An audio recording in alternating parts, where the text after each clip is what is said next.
The sky was quiet that morning, and the air over the cliffs of Telusha was heavy with fog that moved like ghost smoke through the tall blue trees.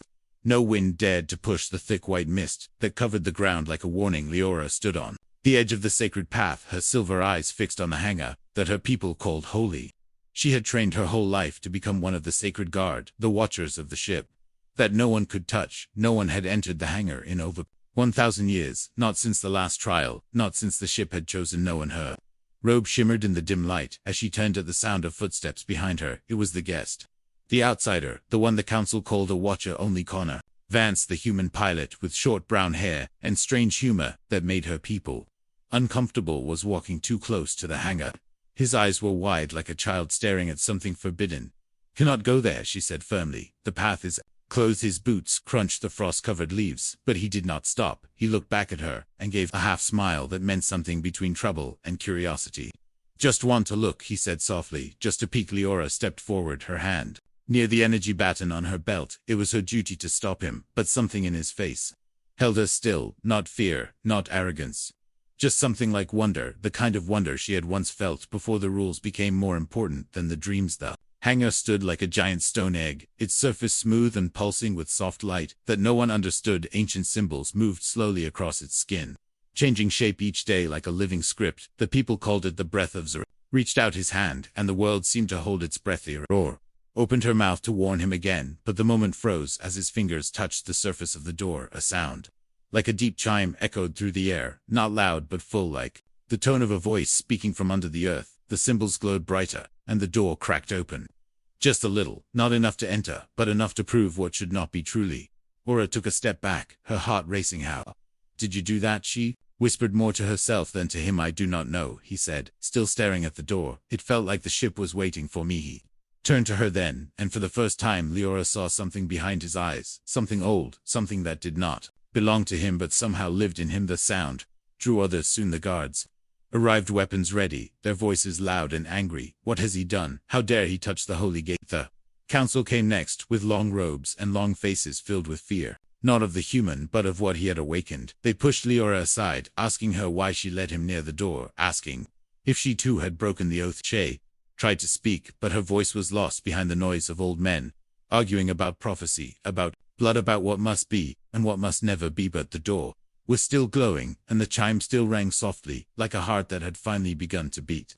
Again that night, the city did not sleep. The people whispered in their homes, some in fear, some in hope. Leora sat alone by the glowing hangar, her hands still warm from the stone where the human had touched it. She thought of the stories her grandmother told her of the time before silence, when the ship flew through the stars with two pilots, not one, a human and an Elyari imbalance, guiding the light of Zuratel across galaxies. She thought those stories were just tales to make children dream, but now she was not sure. The stars above her looked the same as always, but something below had changed. Something ancient had moved, and it had moved for a human. She closed her eyes and listened. Us ship was humming again, and deep inside the sacred metal, something was waking up, something that remembered. Tomorrow, the council would ask more questions. Tomorrow, they would try to close the door again, but tonight Leora knew the truth.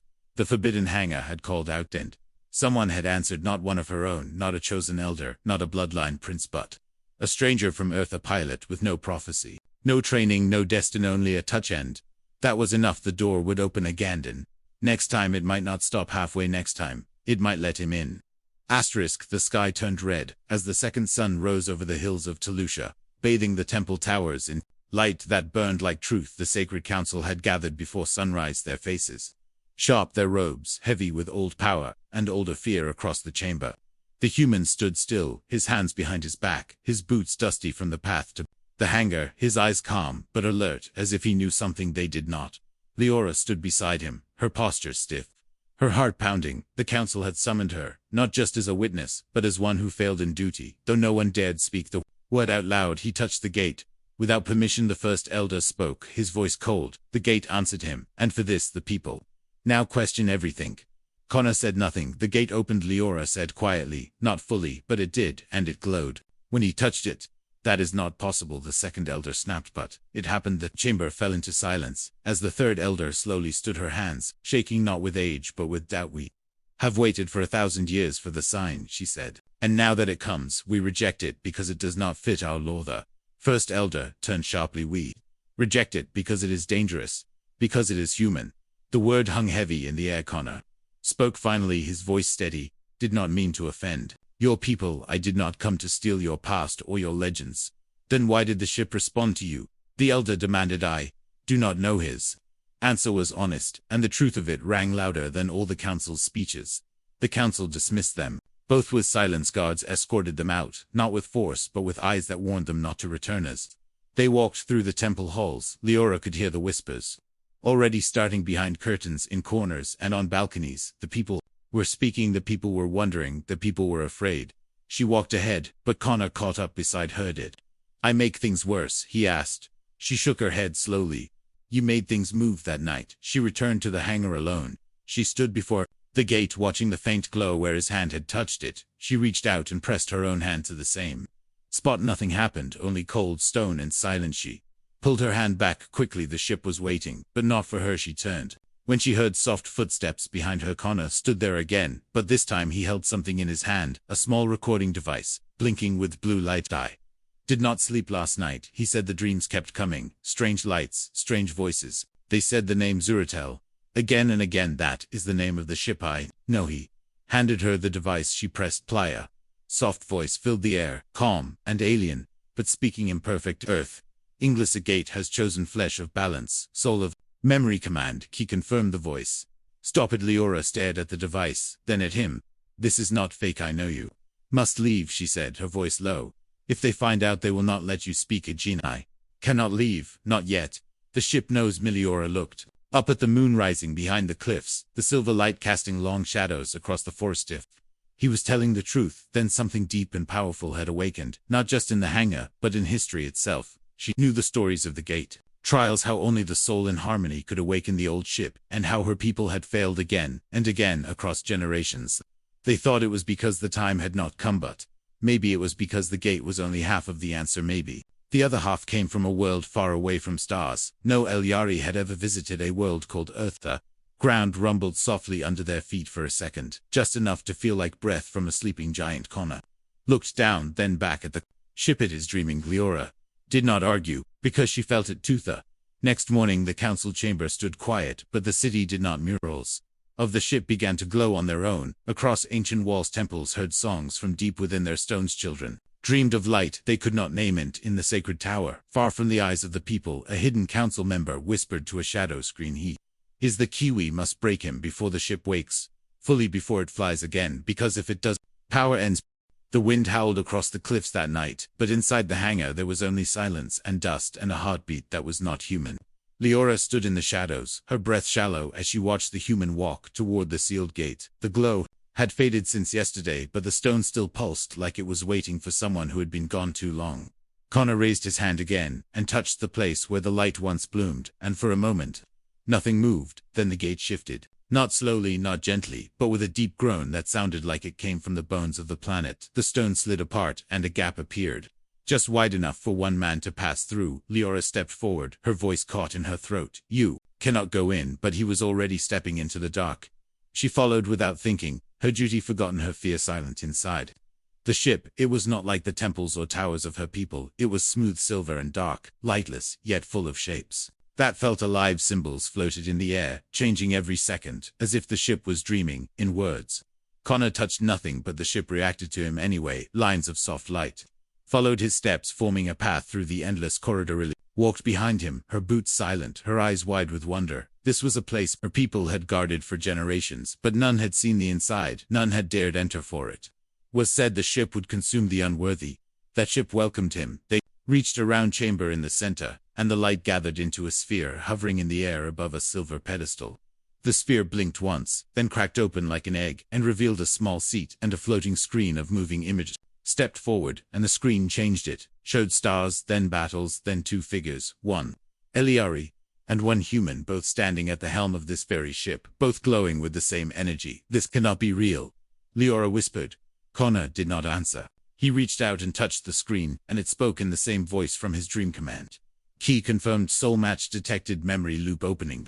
Images shifted again. This time they showed a great war in the stars, thousands of ships clashing, with a black cloud that moved like hunger itself, creatures of shadow ripping light apart. The dusk Leora said, her voice barely a whisper. She had heard that name only once in a forgotten scroll. It was a word not spoken in her time, a word that meant death and silence. The ship had fought in that war. It had been built by two races, united by survival. It had needed two minds to fly, one of science and one of spirit, but her people had lost the other half. They had tried for centuries to find the soul within their own kind, but it never came because it was never meant to come from their kind alone. The images ended, and the room fell dark again, except for the soft blue light beneath Connor's feet. The ship knew him, and through him, it was beginning to remember. Leora stepped closer. Do you feel that? He nodded. Like it knows me. Like it. Mrs. Mesh looked at the chair, then back at him. If you sit, it will change everything. He gave a small breath, then slowly lowered himself into the seat. The ship did not resist. The room lit up, and the walls became windows, showing the outside world in full color. The temple, the city, the stars. Above the ship was awake hand. It was waiting for flight, but outside the hangar, others were already moving. The secret could not be hidden much longer. The council would hear of this, and they would not stay silent. They would send guards. They would send weapons. They would try to lock the ship away. Again Leora placed her hand on the wall, and felt the hum of old energy moving through her bones. This was no longer about rules or legends or fear. This was about something older than Papuchta.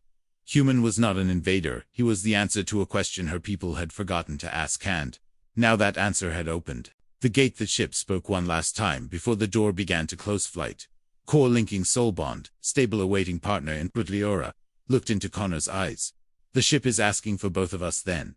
Let's give it what it wants. She stepped into the light, and the door sealed behind her as the stars began to shift. Far away in a silent hall, an elder watched the sky as a tremor passed through the mountain. It has begun again, and this time we may not be able to stop it. The stars outside shimmered like frozen fire, while inside the ship the light grew brighter with every second. The walls breathed softly like lungs made of metal and memory. Leora stood beside Connor, her hands still resting on the console that pulsed under her fingers. The ship had accepted them both, and now it wanted to show them something. The room shifted without warning, not with noise or movement, but with sensation, like falling through silence. The light dimmed, and then exploded into color shapes, formed in the air, shapes that moved like living memory. Connor stared as the images unfolded. Stars filled the space around them, entire galaxies spinning as if they stood in the center of time itself. Then came the fleet's rows of massive ships, not like the ones used today, but older, sleeker, more alive. They flew together, humans and Eliari. Side by side, the voice returned, softer now, like a whisper from the deep past. You were once united, the voice said. Two paths, one purpose. A new image appeared, the ancient ship Suratel, floating between two great worlds. On one side, earth green and blue, and on the other, Eliar, a world of silver oceans and tall crystal mountains. Connor reached out and touched the vision. His fingers passed through the stars like mist. They were allies, he said, more to himself than to her. Yes, Leora replied, and more than that, they were creators. They built the ship together. The scene changed again, now showing a dark wave spreading across the stars, a wave filled with shadows, not creatures, but forms without shape, devouring light and leaving only cold behind the dusk. The name echoed without sound, and the ship shuddered. The humans and Eliari had fought together to stop the dusk, but the cost was high. Entire systems lost, entire bloodlines erased. Then came the moment of betrayal, not from either race, but from within. A third voice, a figure cloaked in gold, who shut the gates, who sealed the ship and ended the bond between the two peoples out of fear, out of pride. He said they must never fly together again. Leora watched in silence, her hands clenched. That figure wore the robes of a council elder. The final memory faded, and the ship's walls returned. A silence that followed felt heavier than the stars. Connor turned to her. Your council knew. She nodded slowly. Maybe not all, but someone did, and they buried the truth deep enough to be forgotten. Connor stood slowly from the command seat. This ship was built for two pilots, and no one else could wake it, because no one else was both. Are Eliarian, you are human. We complete the design. The lights pulsed in agreement. Outside the hangar, the world was changing. The energy from the ship had spread through the land. Lights flickered in ancient towers, long believed dead, senses activated. Across ruins, long untouched, the people began to feel the shift, though they did not yet understand its source. But others felt it too far beyond the stars. A signal had been triggered. An ancient beacon hidden within the ship had sent a pulse to the edge of known space, and something had answered. A ship drifted in the void, blacker than shadow and older than bone. It turned slowly toward Eliar, and its engines awakened with hunger.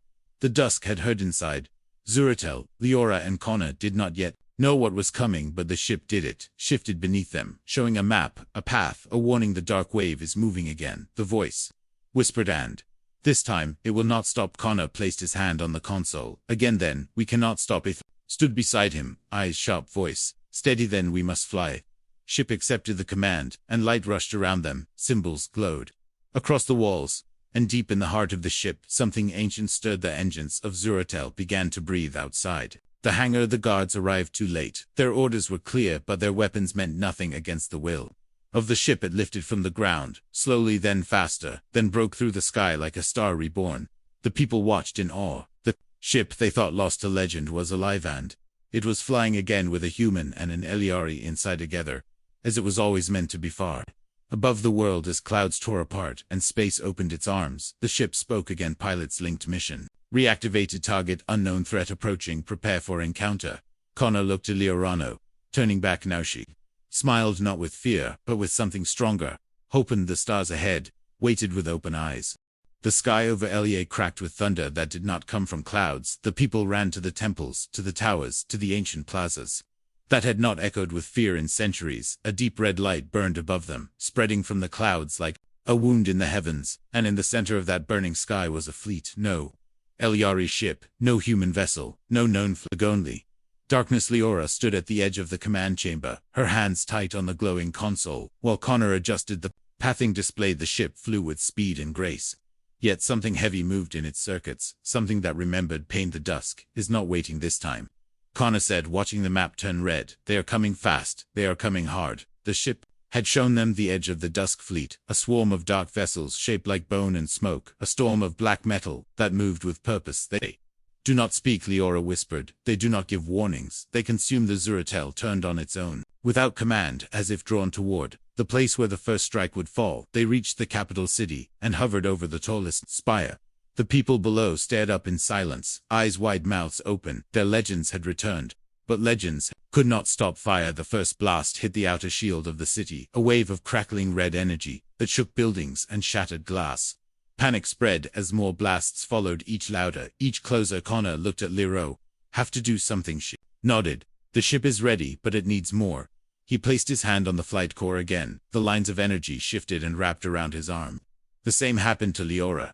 The bond between pilot and ship, completed. Zuratel spoke in both their minds. Not with words, but with intent. The ship was alive, and it was angry engines. At full, the ship rose higher, until the cloud swallowed it. And then it turned and dove into the heart of the invading fleet. The people of Elia saw only light. The enemy ships moved fast, but Zuratel moved faster, weaving through the black vessels, firing beams of white flame that cut through the shadows like truth. The ship was not made for war alone. It was made to protect a shelter, to defend Liora. And Connor moved as one, thoughts flowing through circuits, commands dancing through glowing panels. The bond was not just strong, it was perfecta. Shadow ship aimed a spike of black energy at the capital, but Zuratel blocked it with a burst of golden light, then countered with a charge that tore the enemy vessel apart. The dusk had never seen their prey fight like this, not in thousands of years, but they were learning fast.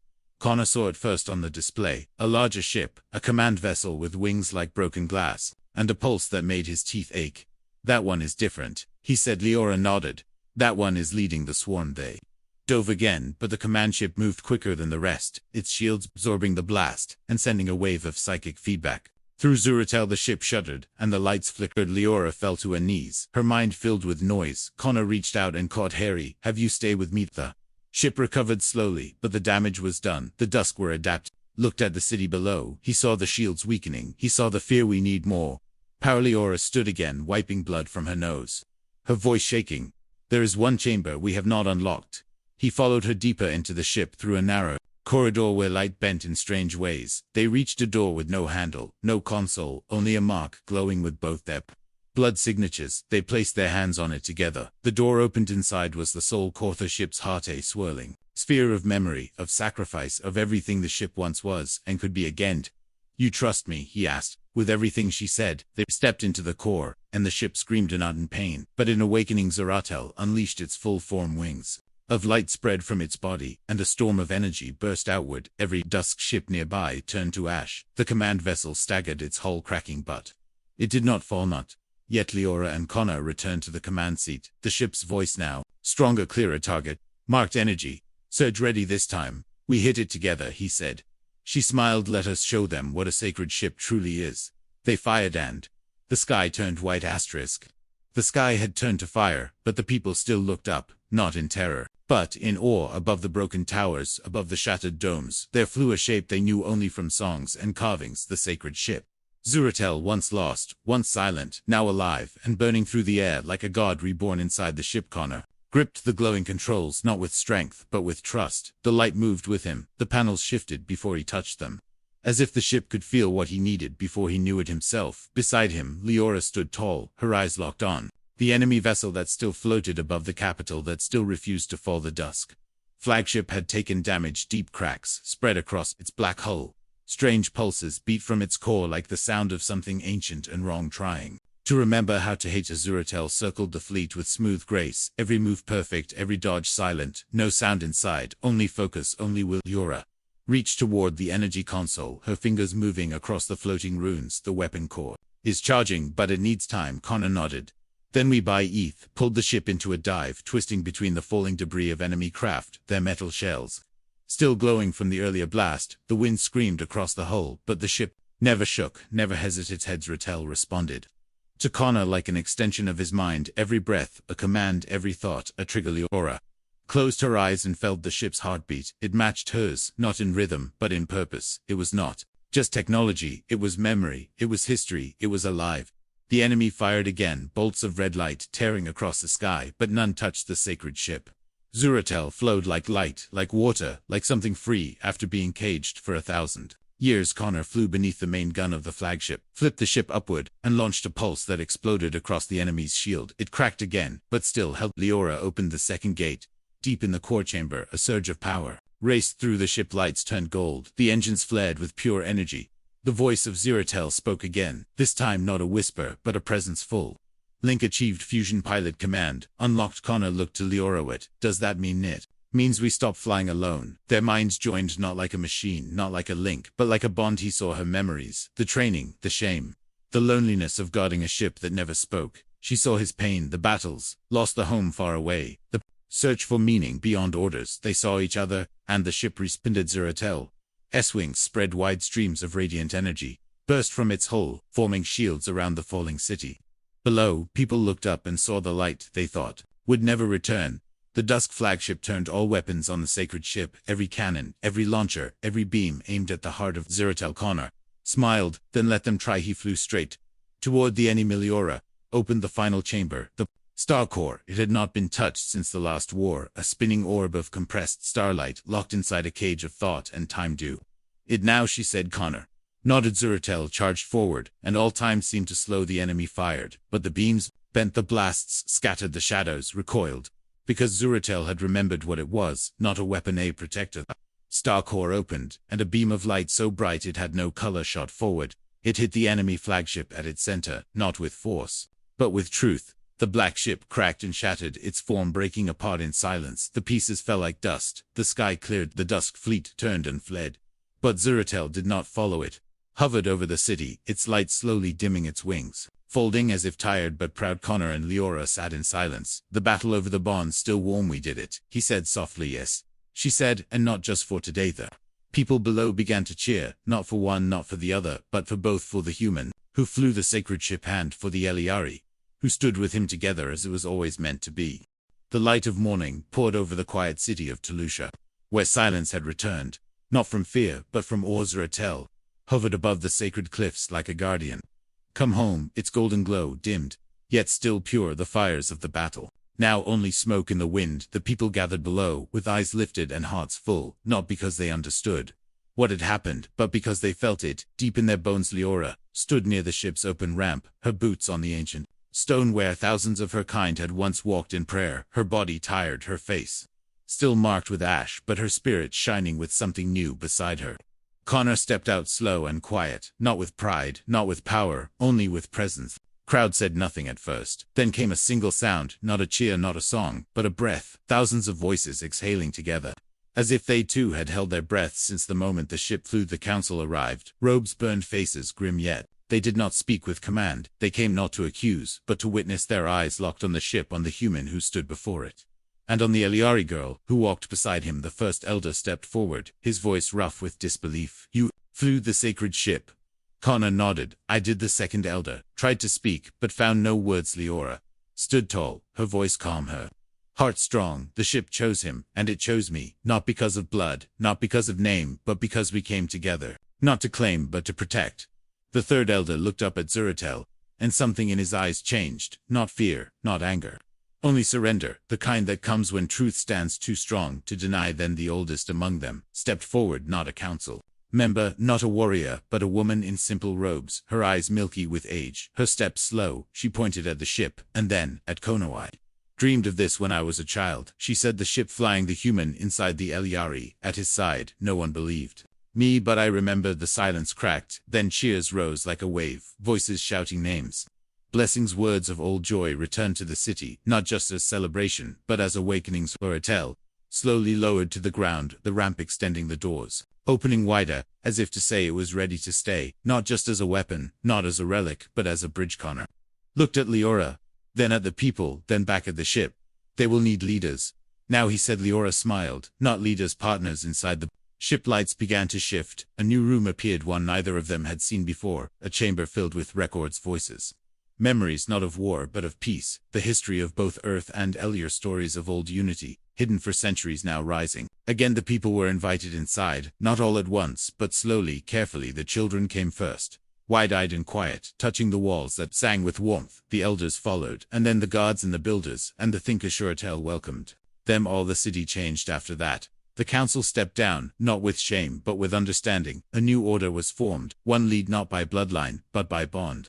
Earth and Elia began to speak truly for the first time, and ships began to fly, not to conquer but to connect. Leora and Connor remained near Zuratel, not as rulers, not as legends, only as guardians, as guidance, as guides, as the first of many who would walk the path together. One evening, as the twin moons rose above the cliffs, Leora sat beside the ship's core, listening to its hum. Do you ever wonder why it was you? She asked. Connor looked out at the stars. I used to, but not anymore. Maybe it was never just about me. Maybe it was about timing. Maybe it was about someone willing to listen. Nodded. The old stories never said the chosen one had to be Eliari. We just assumed. He laughed softly. And maybe I was just stubborn enough to touch something no one else dared. They sat in silence, then two souls from different worlds, bound by something neither could explain, but both trusted. Far above, in the dark of space, another pulse echoed, not a threat, not a warning, but a call. Zuratel heard it and waited for the day it would fly again, not to fight, but to reach, because now the galaxy knew. Sacred ship had flown, and it had chosen a human.